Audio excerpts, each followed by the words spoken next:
ট্রাক্টরের ধাক্কায় প্রাণ হারালেন এক ব্যক্তি। ঘটনাটি ঘটেছে বুধবার পূর্ব বর্ধমান জেলার ভাতারের হোরপুর মোড় সংলগ্ন এলাকায়।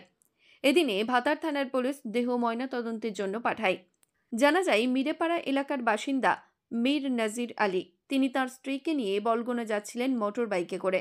সেই সময় সজোরে একটি ট্রাক্টর এসে ধাক্কা মারে। ওই ব্যক্তি গুরুতর আহত হন।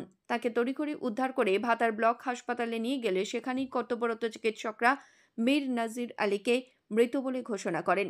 ঘটনায় শোকের ছায়া নামে তার পরিবারে।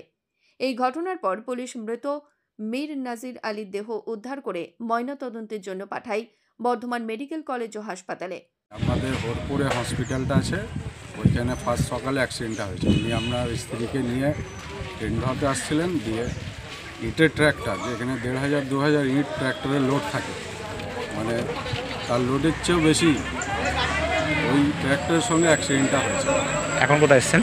এখন এই ভাতার থানায় এসেছি, এরপর বর্ধমান যাবো, পোস্টমর্টম হবে। কোথায় বাড়ি যিনি মারা গেছে? আপনার মিরেপাড়া। কী নাম বললেন?